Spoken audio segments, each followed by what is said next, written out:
हर पल की कहानी, हर लम्हे का एहसास, एक तस्वीर जो बोलती है। जानकारी, मनोरंजन और जज्बातों से भरपूर ये है आपका कार्यक्रम तस्वीर। तस्वीर, एक नया नजरिया।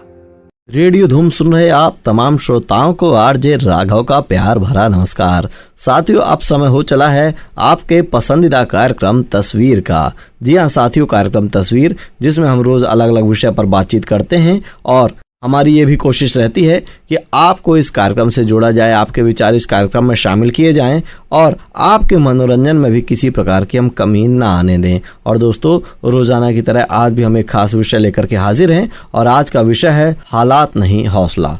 साथियों, बाहर मौसम चाहे जैसा भी हो, लेकिन हमारे कार्यक्रम का मिजाज हमेशा पॉजिटिव रहता है, सकारात्मक रहता है। और साथियों, आज का ये कार्यक्रम भी हमारा बहुत ही खास होने वाला है। आज हम बात करेंगे उन खूबसूरत, मजबूत और अडिग इरादों वाली महिलाओं की जिन्होंने साबित किया है कि जिंदगी में मायने हालात नहीं बल्कि हौसला रखता है।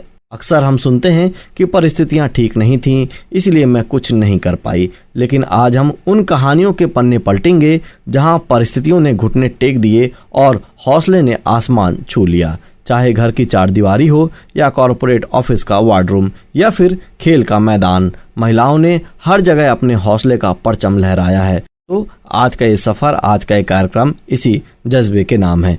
और साथियों, जब भी हालात बिगड़ते हैं तो सबसे पहला वार हमारे आत्मविश्वास पर होता है। लेकिन साथियों, आज हम आपको एक ऐसी महिला की कहानी सुनाएंगे जो हमारे ही बीच से हैं, हमारी श्रोता हैं। और साथियों, उन्होंने कहा कि आज से 10 साल पहले एक सड़क दुर्घटना में उनके पति का निधन हो गया। घर में 2 छोटे बच्चे और बैंक बैलेंस के नाम पर सिर्फ कुछ 100 रुपए थे। रिश्तेदार दूर हो गए और हालात ने जैसे चारों तरफ से उन्हें घेर लिया। और आप कहती हैं कि आपके पास 2 रास्ते थे, या तो हालात के आगे हार मानकर आप अपनी किस्मत को कोसती या फिर हौसले की उड़ान भरती। और आपने दूसरा रास्ता चुना। आपको खाना बनाना बहुत अच्छे से आता था। आपने अपने आसपास हॉस्टल में रहने वाले बच्चों को टिफ़िन देना शुरू किया। शुरुआत सिर्फ 5 टिफ़िन से हुई, लेकिन आपके हाथ का स्वाद और आपका हौसला ऐसा था कि आज 10 साल बाद आपका एक बड़ा रेस्तरां है और आप खुद 20 अन्य महिलाओं को रोजगार दे रही हैं। और साथियों, ये कहानी है रिमझिम की। आपका कहना है कि हालात तो आते जाते रहेंगे, लेकिन अंदर का हौसला मर गया है तो आप जीते जी मर जाते हैं। और सलाम है आपको और आप जैसी उन महिलाओं को। और दोस्तों, आपके आसपास भी कोई यदि ऐसी कहानी हो तो आप हमें ज़रूर मैसेज करके बताइएगा। और साथियों, ऐसे ही अपनी एक कहानी हमें भेजी है हमारी एक नियमित श्रोता सुष्मिता आचार्य ने। और आइए सुनते हैं सुष्मिता आचार्य को। रेडियो धूम सुन रहे हैं आप तमाम श्रोताओं को मैं सुष्मिता आचार्य का स्नेह भरे नमस्कार। मैं रेडियो धूम नियमित रूप से सुनती हूँ और इसके सभी कार्यक्रम मुझे बहुत पसंद हैं। लेकिन तस्वीर मेरे दिल के सबसे करीब है, क्योंकि इस कार्यक्रम में हर दिन एक नया विषय होता है। और सबसे अच्छी बात यह है कि यहाँ पर हर आम इंसान को अपनी बात रखने का अवसर मिलता है। हम जैसे सामान्य लोग भी अपने विचार हज़ारों श्रोताओं तक पहुँचा पाते हैं। इसके लिए मैं पूरे रेडियो धूम टीम और विशेष रूप से आरजे राघव जी को दिल से धन्यवाद देना चाहूँगी। उनका बात करने का अंदाज़, हर विषय को सरल और दिल से जोड़कर प्रस्तुत करने की कला इस कार्यक्रम को और भी खास बना देती है। आज का विषय है हालात नहीं हौसले आपकी पहचान बनाते हैं। मुझे लगता है कि यह सिर्फ एक विषय नहीं बल्कि ज़िंदगी का सबसे बड़ा सच है। दोस्तों, ज़िंदगी कभी किसी के लिए एक जैसी नहीं होती। कभी खुशियाँ होती हैं, कभी मुश्किलें, कभी सफलता मिलती हैं तो कभी असफलता भी हाथ लगती है। लेकिन उन सब के बीच जो चीज़ इंसान को सबसे अलग बनाती है वह है उसका हौसला। आज के समय में हम अक्सर लोगों की सफलता देखते हैं, लेकिन उस सफलता के पीछे कितने आंसू, कितने रातों की मेहनत, कितनी तकलीफ़ें और कितने संघर्ष छिपे होते हैं, ये बहुत कम लोग देख पाते हैं। मुझे लगता है कि भगवान किसी की ज़िंदगी में कठिनाइयाँ इसलिए नहीं भेजते कि वह हार जाए, बल्कि इसलिए भेजते हैं ताकि वह अपनी असली ताकत को पहचान सके। खासकर अगर मैं महिलाओं की बात करूं तो हमारे समाज में आज भी बहुत सी महिलाएं ऐसे हैं जो अपने सपनों से पहले अपने परिवार के सपने को पूरा करती हैं। वह बेटी बनकर जिम्मेदारियां निभाती हैं, बहू बनकर रिश्ते निभाती हैं, पत्नी बनकर हर सुख दुख में साथ देती हैं, माँ बनकर अपने बच्चों का भविष्य भी संवारती हैं। लेकिन इन सब के बीच अक्सर एक महिला खुद को कहीं पीछे छोड़ देती है। वह अपनी खुशियों को टाल देती हैं, अपने सपने को रोक देती हैं, अपने स्वास्थ्य को भी नज़रअंदाज कर देती हैं। लेकिन मैं सभी महिलाओं से सिर्फ एक बात कहना चाहूँगी, अगर आप खुद खुश नहीं रहेंगी तो किसी और को खुश भी नहीं रख पाएंगे। इसलिए सबसे पहले खुद से प्यार करना सीखिए, अपने लिए भी थोड़ा समय निकालिए, अपने स्वास्थ्य का ध्यान रखिए, कुछ नया सीखिए, अपने अंदर के आत्मविश्वास को कभी मरने मत दीजिए। कई बार ज़िंदगी में लोग हमारा साथ छोड़ देते हैं, अपने भी पराया हो जाते हैं, समाज बातें बनाता है, लोग आलोचना करते हैं, लेकिन याद रखिए दुनिया की बातें कभी अपनी मंजिल तय नहीं करती, आपके फैसले आपकी मंजिल तय करते हैं। इसलिए जब भी मुश्किल समय आए तो खुद से सिर्फ एक बात कहिए, मैं हार नहीं मानूंगी, क्योंकि जिस दिन इंसान हार मान लेता है उसी दिन उसकी हार हो जाती है। लेकिन जब वह कहता है मैं फिर से कोशिश करूँगा, मैं फिर से उठूँगा, तभी उसकी नई शुरुआत होती है। दोस्तों, एक बात मैंने अपनी ज़िंदगी से सीखी है कि मुश्किल समय कभी यह नहीं बताता कि हम कितने कमज़ोर हैं, बल्कि यह बताता है कि हम कितने मजबूत बन सकते हैं। अक्सर जब हमारे जीवन में समस्याएं आती हैं तो हम सबसे पहले भगवान से यही पूछते हैं कि मेरे साथ ही ऐसा क्यों। लेकिन शायद हमें यह पूछना चाहिए, भगवान आपने मुझे इस परिस्थिति से लड़ने के लिए चुना है, अब मुझे इसे जीतने की ताकत भी दीजिए। विश्वास मानिए, भगवान कभी किसी का साथ नहीं छोड़ते।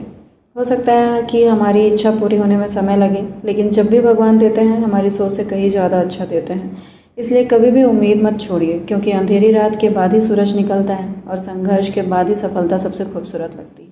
आज के समय में मैं खासकर महिलाओं से एक बात कहना चाहूँगी, कभी भी अपनी पहचान सिर्फ किसी रिश्ते तक सीमित मत रखिए। आपकी अपनी पहचान है, आपके अपने सपने हैं और उन्हें पूरा करने का अधिकार भी आपको है। आत्मनिर्भर बनना सिर्फ पैसे कमाना नहीं होता। आत्मनिर्भर होने का मतलब है अपने फैसले लेने का आत्मविश्वास होना, किसी भी परिस्थिति में खुद को संभाल पाने की ताकत होना और यह विश्वास होना कि अगर ज़िंदगी एक दरवाज़ा बंद करेगी तो हम दूसरा दरवाज़ा खुद खोल लेंगे। एक और बात, आजकल लोग सोशल मीडिया पर दूसरों की खुशियां देखकर अपनी ज़िंदगी को कम समझने लगते हैं, लेकिन हमें यह याद रखना चाहिए कि हर मुस्कुराते चेहरे के पीछे एक संघर्ष छिपा होता है। इसलिए कभी भी अपनी तुलना किसी और से मत करिए, अपनी तुलना सिर्फ कल वाले खुद से कीजिए। अगर आज आप कल से बेहतर हैं तो समझिए कि आप सही दिशा में आगे बढ़ रहे हैं। दोस्तों, ज़िंदगी बहुत छोटी है, इसे सिर्फ जिम्मेदारियों में मत बिताइए। अपने लिए भी समय निकालिए, अच्छी किताबें पढ़िए, अपने माता पिता के साथ समय बिताइए, अपने बच्चों के साथ हंसिए, घूमिए, नई जगह देखिए, प्रकृति के बीच कुछ पल बिताइए, क्योंकि कई बार दवाइयाँ नहीं बल्कि बदलता हुआ माहौल भी इंसान को ठीक कर देता है। अगर कभी अकेलापन महसूस हो तो अपने मन की बात किसी अपने से कहिए, ज़रूरत हो तो मेडिटेशन कीजिए, भगवान का नाम लीजिए, लेकिन कभी भी अपनी उम्मीद मत छोड़िए। याद रखिए, टेंशन और पैसा दोनों आते जाते रहते हैं, लेकिन एक बार अगर आत्मविश्वास चला जाए तो उसे वापस लाने में बहुत समय लग जाता है। इसलिए हर परिस्थिति में खुद पर भरोसा रखिए। और एक बात जो मैं हमेशा अपने जीवन में दोहराती हूँ, हाँ मैं कर सकती हूँ। जब हम पूरे विश्वास से कहते हैं कि मैं कर सकती हूँ, तब हमारी आधी जीत उसी पल हो जाती है, क्योंकि दुनिया की सबसे बड़ी ताकत हमारे विचार होते हैं। अगर सोच सकारात्मक है तो रास्ते खुद बनते चले जाते हैं, और अगर सोच नकारात्मक हो जाए तो सामने खुला रास्ता भी बंद दिखाई देने लगता है। इसलिए हमेशा सकारात्मक सोचिए, अच्छा बोलिए, अच्छा कीजिए, और जहाँ तक हो सके किसी की मदद कीजिए, क्योंकि ज़िंदगी का सबसे बड़ा सुख किसी की दुआ में मिलता है। मैं ये सारी बातें सिर्फ किताबों में पढ़कर नहीं कह रही, मैंने इन्हें अपनी ज़िंदगी में भी जिया है। मैं भी अपने मम्मी पापा की एक लाडली राजकुमारी की तरह पली बड़ी बेटी थी। मुझे भी कभी किसी चीज़ की कमी महसूस नहीं होने दी गई। दुनिया की असली चुनौतियों से मैं बिल्कुल अनजान थी, लेकिन शादी के बाद ज़िंदगी ने ऐसा मोड़ लिया जिसकी कभी मैंने कल्पना भी नहीं की थी। जहाँ मुझे प्यार, सम्मान और अपनापन मिलने की उम्मीद थी, वहाँ मुझे संघर्ष, उपेक्षा, मानसिक और शारीरिक पीड़ा का सामना करना पड़ा। मैंने अपने रिश्ते को बचाने की पूरी कोशिश की, पर 6 साल तक तकलीफ सहती रही, क्योंकि मुझे अपने माता पिता के संस्कारों पर भरोसा था। लेकिन जब मुझे लगा कि बेटी का भविष्य और मेरा आत्मसम्मान दांव पर है, तब मैंने एक कठिन लेकिन सही फैसला लिया। मैं अपनी बेटी को लेकर अपने मायके वापस आ गई। उस समय मेरे पास अनुभव नहीं था, आत्मनिर्भर बनने का रास्ता नहीं पता था, लेकिन एक हौसला था कि अब मैं हार नहीं माननी। बेटी की स्कूल फीस, उसकी जिम्मेदारियाँ, उसकी एजुकेशन, उसके सारी चीज़ों को देखते हुए उसकी जिम्मेदारी ने मुझे पहली बार नौकरी करने की हिम्मत दी। मेरी पहली तनख्वाह सिर्फ 9,000 रुपये की थी। धीरे धीरे मैंने सीखा, मेहनत की, खुद को निखारा, आगे बढ़ी और आज एक अच्छी संस्था में हेल्थ केयर सेक्टर में एक जिम्मेदार पद पर कार्य कर रही हूँ। लेकिन अगर कोई मुझे पूछे कि मेरी सबसे बड़ी उपलब्धि क्या है, तो मैं कहूँगी ना कोई ताज, ना कोई ट्रॉफ़ी, ना कोई पद। मेरी सबसे बड़ी उपलब्धि है लोगों की दुआएं। मैं हेल्थ केयर सेक्टर में काम करती हूँ। हर दिन ऐसे मरीजों और उनके परिवारों से मिलती हूँ जो किसी न किसी परेशानी से गुजर रहे होते हैं। मैं पूरी कोशिश करती हूँ कि उन्हें सही जानकारी मिले, सही मार्गदर्शन मिले और उनकी समस्या का समाधान हो सके। मेरे लिए सिर्फ नौकरी नहीं, यह एक सेवा है। अस्पताल के बाहर भी अगर किसी ज़रूरतमंद की मदद करने का अवसर मिलता है, किसी सामाजिक संस्था के माध्यम से सेवा करने का मौका मिलता है, तो मैं पूरे मन से आगे बढ़ती हूँ, क्योंकि मैंने अपने जीवन में दर्द देखा है। इसलिए मैं किसी और के दर्द को थोड़ा कम कर सकूँ, ये मेरी सबसे बड़ी खुशी है।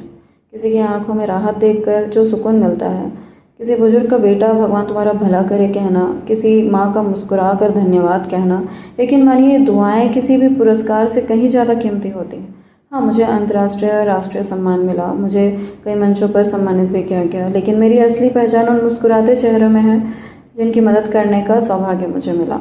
आज भी ज़िंदगी में चुनौतियाँ आती हैं, लेकिन अब मैं उनसे डरती नहीं, उनका सामना करती हूँ। और मैं हर महिला, हर बेटी और हर उस इंसान से कहना चाहूँगी जो आज किसी कठिन दौर से गुजर रहे हैं, अपनी कहानी का आखिरी पन्ना खुद मत लिखिए, क्योंकि हो सकता है भगवान ने आपके लिए सबसे खूबसूरत अध्याय अभी लिखा ही ना हो। खुद पर विश्वास रखिए, अपने माता पिता का सम्मान कीजिए, अपनी जिम्मेदारियां निभाइए, लेकिन सबसे ज़रूरी अपने सपने को कभी मत छोड़िए। याद रखिए, हालात चाहे जैसे भी हो, अगर आपके हौसले ज़िंदा हैं तो आपकी पहचान भी एक दिन ज़रूर बनेगी। और अंत में मैं अपनी ज़िंदगी का एक मंत्र आप सभी के साथ साझा करना चाहूँगी। ज़िंदगी हमें गिराने नहीं आती, ज़िंदगी हमें उठना सिखाने आती है। अगर मेरी कहानी सुनकर किसी एक इंसान को भी फिर से उठकर आगे बढ़ने की हिम्मत मिल जाए, मुझे लगेगा कि मेरी ज़िंदगी का संघर्ष सफल हो गया। मुझे उम्मीद है कि मेरे विचार रेडियो धूम सुन रहे सभी श्रोताओं को अच्छे लगे होंगे। मैं रेडियो धूम की पूरी टीम और विशेष रूप से आरजे राघव जी का दिल से धन्यवाद करती हूँ कि उन्होंने मुझे अपने विचार साझा करने का यह सुंदर अवसर दिया। अब सभी श्रोताओं का हृदय से धन्यवाद। नमस्कार। तो दोस्तों, आप सुन रहे थे सुष्मिता आचार्य को। हमें उम्मीद है कि इनकी बातें आपको अच्छी लगी होंगी और इनके जीवन के संघर्षों से आपको कुछ सीख मिली होगी। और आप चाहें तो आप भी अपने विचार हमें हमारे ऐप के माध्यम से भेज सकते हैं। और साथियों, जब हम हौसले की बात करते हैं तो कभी कभी हमें किसी ऐसे इंसान की ज़रूरत होती है जो हमें सही दिशा दिखा सके। और साथियों, कुछ मैसेजेस हमारे पास आए हैं, हम उनके बारे में आपको बता दें।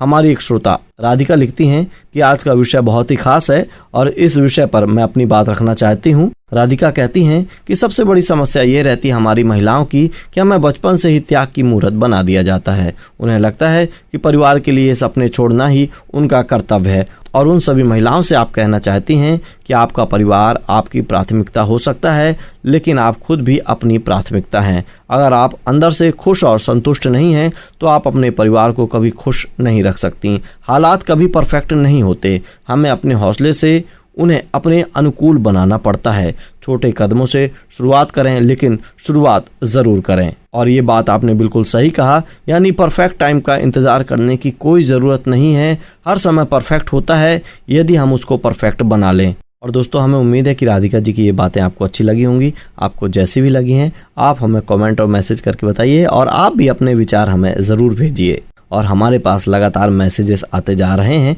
और हमारी एक श्रोता नेहा लिखती हैं कि आरजे राघव, मेरी शादी को 5 साल हो गए हैं और मेरा एक बच्चा भी है। मैं अपनी अधूरी पढ़ाई पूरी करना चाहती हूँ, लेकिन डर लगता है कि लोग क्या कहेंगे और मैं सब मैनेज कैसे करूँगी। तो स्नेहा जी, सबसे पहले तो आपको बहुत सारा धन्यवाद कि आपने हिम्मत की हमें ये मैसेज भेजने की। और स्नेहा जी, लोग क्या कहेंगे ये दुनिया की सबसे बड़ी बीमारी है और लोग तब भी कहेंगे जब आप कुछ नहीं करेंगी। रही बात मैनेज करने की, तो एक महिला से बेहतर मैनेजमेंट इस दुनिया में कोई नहीं कर सकता। आप एक बार कदम आगे बढ़ाइए, हौसला रखिए, रास्ते अपने आप बनते चले जाएंगे। और आपके साथ हमारी और हमारे सभी श्रोताओं की शुभकामनाएं साथ हैं। और दोस्तों, आज का ये शो खत्म करने से पहले हम बस चंद लाइनें आप सभी महिलाओं के साथ साझा करना चाहेंगे कि तू खुद की खोज में निकल, तू किस लिए हताश है, तू चल, तेरे वजूद की समय को भी तलाश है। चरित्र जब पवित्र है तो क्यों है ये दशा तेरी, ये पापियों को हक नहीं कि लें परीक्षा तेरी। तो साथियों, याद रखिए, हालात आपको सिर्फ झुका सकते हैं, हरा नहीं सकते।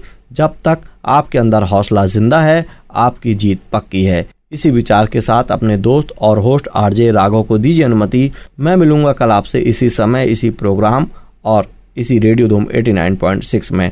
तब तक अपना ख्याल रखिए, मुस्कुराते रहिए और अपने हौसले को हमेशा ऊंचा रखिए। नमस्ते।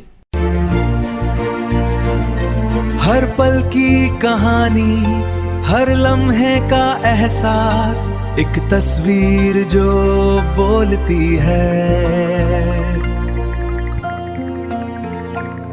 जानकारी, मनोरंजन और जज्बातों से भरपूर ये है आपका कार्यक्रम तस्वीर। तस्वीर, एक नया नजरिया।